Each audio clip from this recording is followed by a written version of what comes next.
You found the condo. You love it. Your lender pre-approved you. You made the offer. It got accepted and you're 30 days into escrow and your agent calls you and says, the loan is dead.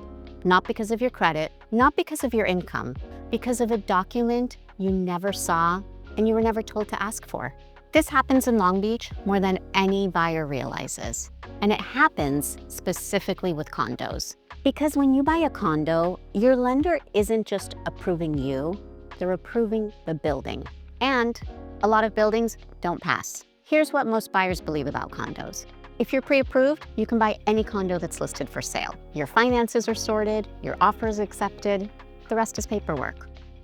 That's not how this works. What's actually true is that your pre-approval is completely contingent on the building passing a separate underwriting review. Lenders who follow Fannie Mae and Freddie Mac guidelines, which is the vast majority of lenders, are required to underwrite the Homeowners Association as its own entity. The HOA has to pass a set of financial and structural standards before your loan can close. If it doesn't, your loan doesn't close, period. Now, here's the part that catches most buyers completely off guard. You don't get to review HOA documents before you go under contract. The documents are ordered from the HOA management company after the contract is accepted, and the seller's the one who pays for them. That's standard procedure in California. There's nothing to review until you're already in a transaction. What you do get is a due diligence period. Your due diligence period is your entire opportunity to catch problems before they become your problems. Before you've spent 30 days, paid for inspections and appraisals, and told your landlord you're moving. I'm gonna tell you exactly what to look for during those days, so that when those documents land in your inbox, you know what you're reading. I'm not talking about a rare technicality. I'm talking about a recurring pattern that kills deals in Long Beach every year. This happens usually late in escrow, after buyers are emotionally committed. The financial damage is real, but the emotional damage is even worse. Here's what we're covering. There are 6 factors that determine whether a condo is loanable under conventional guidelines. I'm gonna walk through all 6. The exact thresholds, what the red flags look like in the documents, what your options are if the building fails on any one of them. By the end of this video, you'll know more about condo warrantability than most agents in this market. Let's get into it.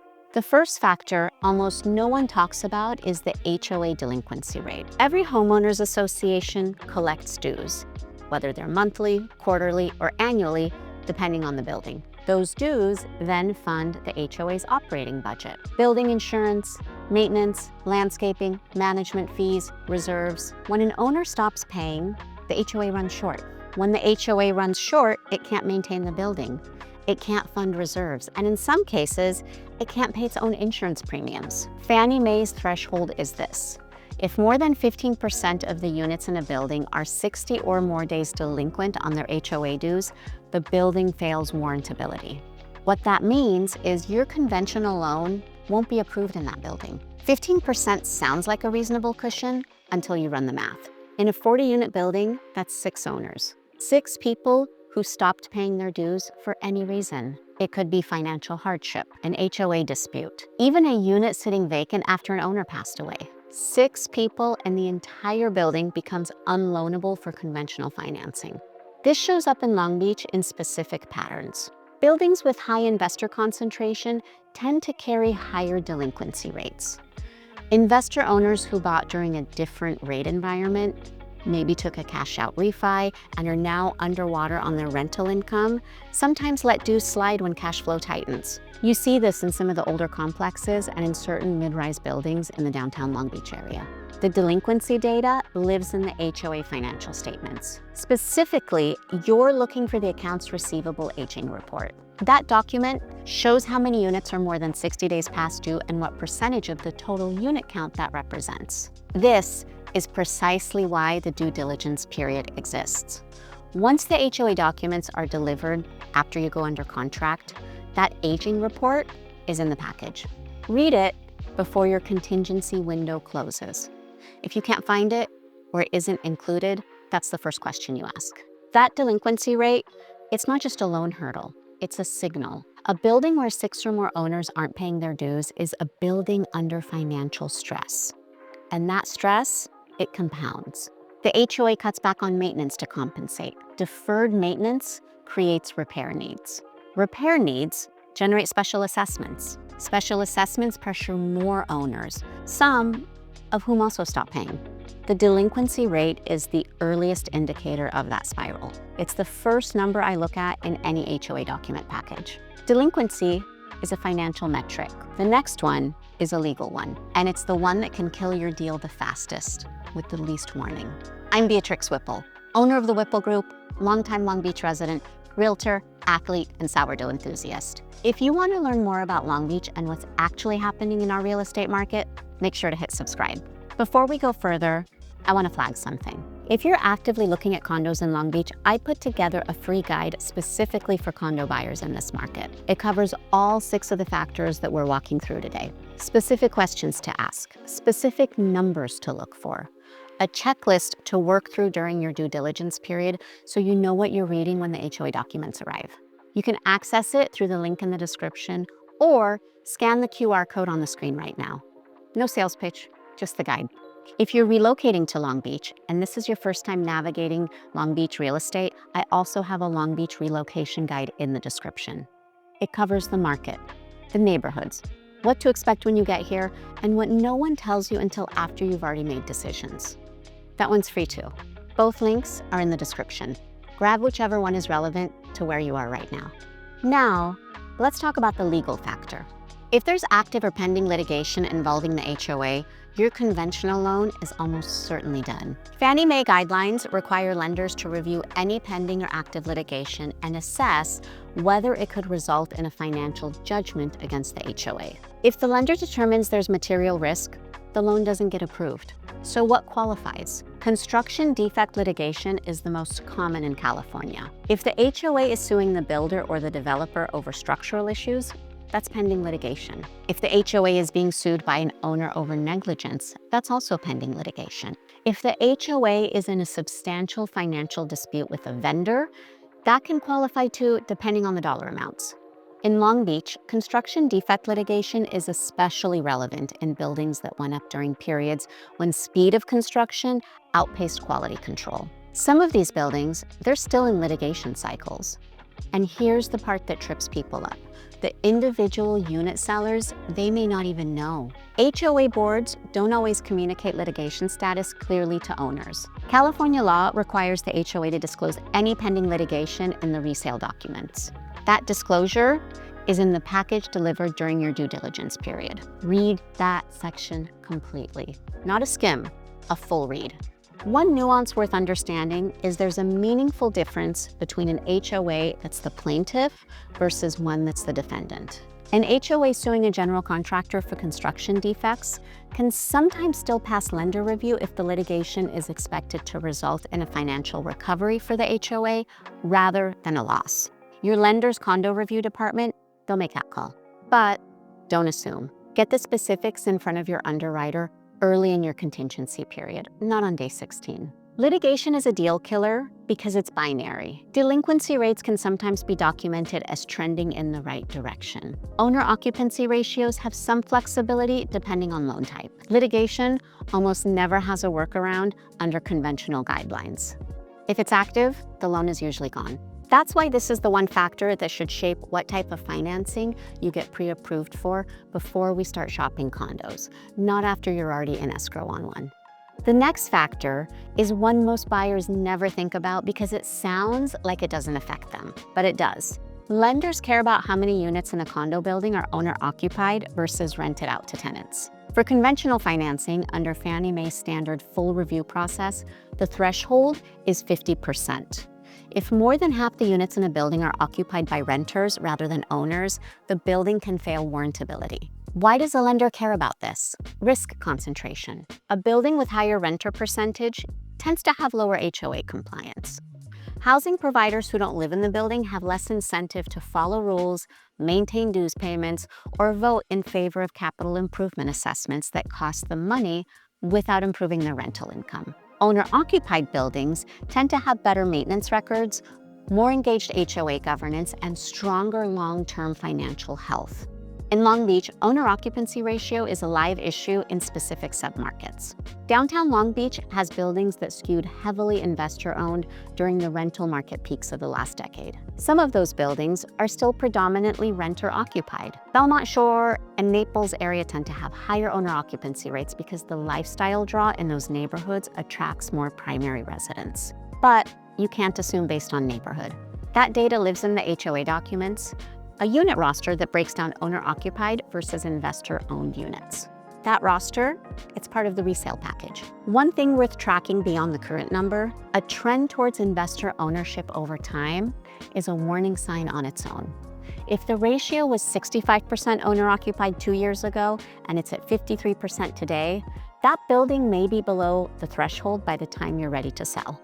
That directly affects your buyer pool when you exit. Owner-occupancy ratio determines your loan options in a practical way.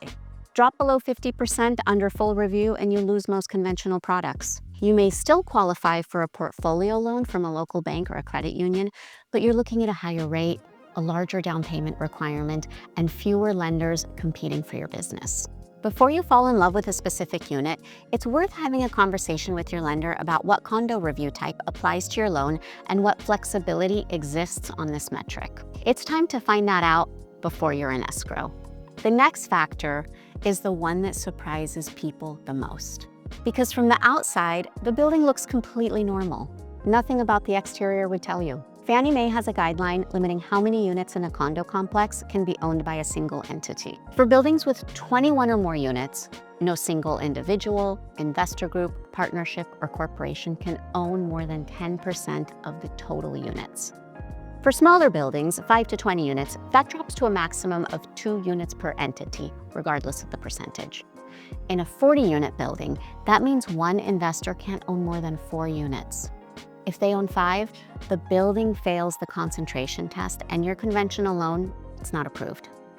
When a single investor or investment group owns a significant block of units, it concentrates both financial and governance risk. If that entity runs into cash flow problems, multiple units stop paying dues at once. If they decide to liquidate and dump all their units on the market at the same time, it floods the building's inventory and depresses values. The entire HOA's financial stability becomes dependent on the decisions of one party. In Long Beach, this shows up in buildings along the downtown corridor and in some of the older mid-century complexes near the traffic circle area. A single LLC or investment group bought a block of units during a distressed period and has been renting them out since. From the outside, these buildings look completely normal. There's nothing on the facade that tells you. The ownership data lives in public records. Your agent or your lender's condo review team, they can pull it. But most buyers never ask, and most agents never look. That matters beyond the financing question. A building where 15 or 20% of units are controlled by one investor means that that investor has outsized influence at HOA board meetings. Their interests as a housing provider aren't aligned with yours as an owner-occupant. Decisions about assessments, maintenance standards, rental policy changes, and capital improvements all run through the HOA. If one entity controls a meaningful block of votes, your ability to affect those outcomes is significantly reduced. Single entity concentration is both a financing disqualifier and a long-term governance risk. Both matter. The next factor is one that almost no buyer has on their radar. It didn't exist as a lender concern 5 years ago. It absolutely does now. And it's already generating a new category of escrow fallout all over California. California passed 2 related laws in 2018 and 2019 that created mandatory inspection requirements for exterior elevated elements in multifamily residential buildings. For condo buildings specifically, meaning HOA-governed common interest developments, the relevant law is Senate Bill 326, which was signed in August of 2019. SB 326 requires that every exterior elevated element in a condo building be professionally inspected. What counts as an exterior elevated element? Balconies, decks, porches, entry structures, exterior stairways, walkways that are elevated off the ground. Essentially, any load-bearing structure attached to the building that has a pedestrian surface and is elevated. The inspection must be performed by a licensed structural engineer or a licensed architect. not a general contractor, not a home inspector. A licensed structural engineer or architect specifically. And the inspection isn't just visual. It must include an assessment of the waterproofing system protecting those elevated elements. Why does waterproofing matter so much? It matters because the leading cause of balcony and deck failure in California isn't cracked concrete or rotted wood at the surface level. It's water intrusion that gets behind the waterproofing membrane and compromises the structural support beneath over years and decades. By the time it's visible from the outside, the structural damage is often significant. Inspections under SB 326 are required at minimum once every 9 years, and the findings must be incorporated into the HOA's reserve study. The initial compliance deadline, which is the date by which every qualifying condo in California was legally required to have completed its first inspection, was January 1st, 2025. That deadline passed, which means right now, every HOA-governed condo building in California should have completed an SB 326 inspection on file. Some buildings did it, some buildings didn't. And for the ones that did, the inspection results fall into 3 categories. Category 1, fully compliant, which means the inspector found no material deficiencies. The elements are structurally sound, the waterproofing is intact, and the building is clear. Category 2, deficient, but not an immediate threat, which means the inspector identified issues that need to be corrected, but determined that there's no imminent safety risk.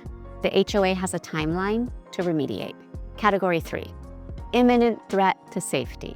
Under SB 326, if the inspector finds an element that poses an immediate threat to the safety of occupants, the inspector is required to report to the local building official within 15 days. And the HOA must take immediate protective action. So what does protective action look like?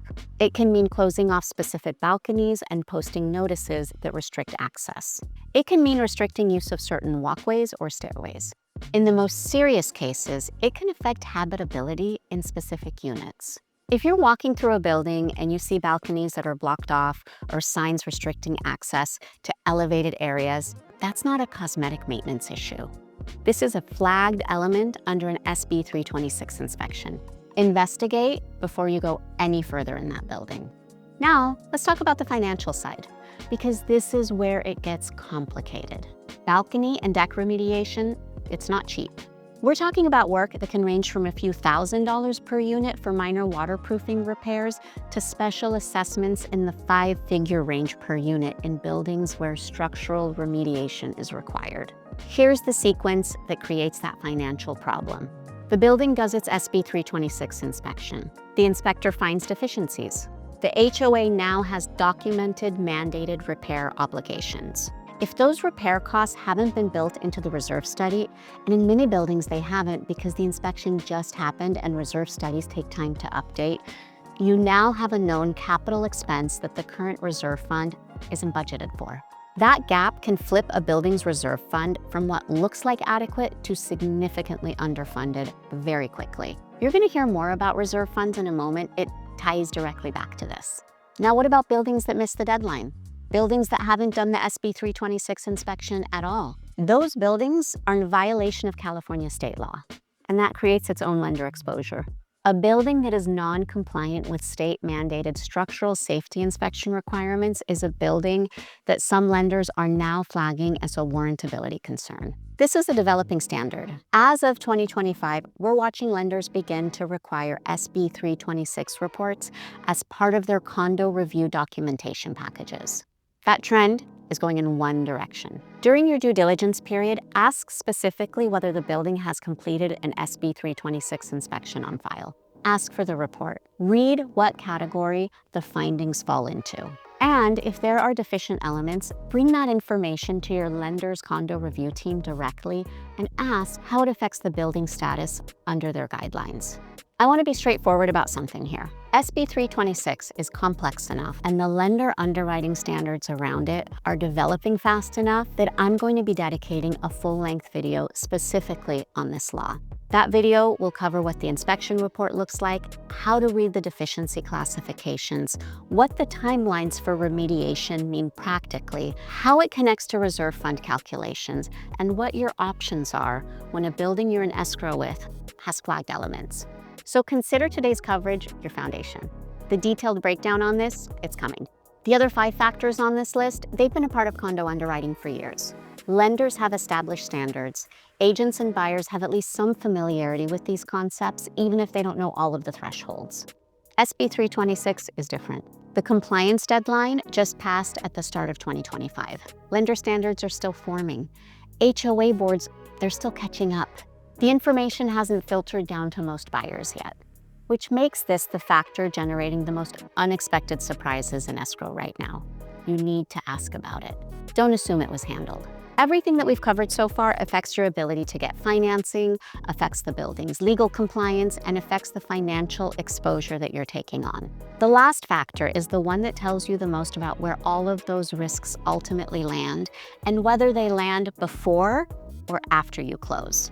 Every HOA is supposed to maintain a reserve fund. The reserve fund is the savings account the HOA uses to pay for major capital expenditures: roof replacement, elevator modernization, plumbing overhauls, exterior painting, parking structure repairs, pool resurfacing. These aren't if they happen costs. They are when they happen costs. Every component of a building has a useful life, and every component will eventually need replacement. A reserve study is a professional engineering report that inventories all of a building's major components, estimates their remaining useful life, and calculates how much the HOA needs to be saving each month to fund future replacements without levying special assessments on owners. The question is, what percentage of that target reserve balance does the HOA actually have on hand right now? Fannie Mae doesn't have a single hard threshold for reserve adequacy the way it does for delinquency rates. But lenders have developed practical internal standards. A reserve fund below 10% funded can be a red flag. I usually see most HOAs around 30% funded. 70% or higher is considered healthy. 70% or higher is considered excellent in lender underwriting standards. And in Long Beach, reserve fund delinquency is more common than most buyers realize. It's especially prevalent in buildings that went up in the 1970s and the 1980s, where HOA boards kept dues artificially low for years to avoid owner pushback. Low dues are easy to sell at board meetings. Low dues show up as an attractive line item on a listing, but they're also a signal that something has been deprioritized. Here's how to read the reserve study during your due diligence period. The report gives you a percent funded figure. It also gives you a projected timeline for major repairs and replacements. Look at those two things together. If the reserve fund is 30% funded and the building needs a new roof in 4 years that costs $800,000, you might be looking at a special assessment. A special assessment is a one-time charge levied against every unit in the building to cover costs that the reserve fund can't absorb. In a 30-unit building, an $800,000 deficit means each unit owner owes approximately $26,000. That's not a hypothetical. That's a scenario that plays out in Long Beach buildings regularly. And if it happens after you close escrow, it's your $26,000. Here's where the balcony inspection law connects directly to the reserve fund. Buildings that completed their SB 326 inspections in 2024 or 2025 and found deficiencies are now required to incorporate those remediation costs into their reserve studies going forward. If you're looking at a building where the SB 326 inspection just happened, ask whether the reserve study has been updated to reflect the findings. A reserve study from 2022 or 2023 that predates the inspection may be missing a significant capital expense that's now known, documented, and mandatory. That gap can flip what looks like a reasonably funded reserve into a severely deficient one. And it can happen without the building's current owners being fully aware, because the inspection just concluded and the reserve study hasn't caught up yet. Timing matters here. If you're an escrow on a building that recently completed its SB 326 inspection and the reserve study on file predates that inspection, ask directly whether an updated study is available or if it's in progress. That reserve fund is the single best predictor of a building's financial future. A fully funded reserve tells you that the HOA is run by people who take their fiduciary responsibility seriously. It tells you the building's components are being tracked, maintained, and planned for. It tells you your monthly dues are going somewhere real. An underfunded reserve tells you that someone decided that keeping dues low was more important than maintaining the asset. That decision, it gets paid for eventually. The only question is whether you're the owner when the bill arrives. Here's the thing about all 6 of these factors. None of this information is a secret. The documents exist. The data is in there. The thresholds are knowable. The problems are findable during your due diligence period, where you still have a contingency and the ability to walk away. The information gap is where escrow fallout lives. You shouldn't be learning what a reserve study is 30 days into a transaction after your appraisal's paid for and your moving truck is scheduled. You should be reading it during your contingency window when this information can actually change your decision. That's what the due diligence period is for. Let's bring this together. When you buy a condo in Long Beach, you're not just buying the unit. You're buying into a financial entity that your lender has to approve separately from you. That entity, the HOA, either passes or fails based on 6 things. The delinquency rate. If more than 15% of units are 60 or more days behind on dues, conventional financing is usually off the table. Pending litigation. If the HOA is in active litigation, most conventional lenders won't approve the loan until it's resolved. The owner occupancy ratio. If more than 50% of units are investor-owned, you lose most conventional loan options under standard full condo review. Number 4, single entity concentration. For buildings with 21 or more units, one entity owning more than 10% of units disqualifies the complex under Fannie Mae guidelines. For buildings between 5 and 20 units, the cap is 2 units per entity.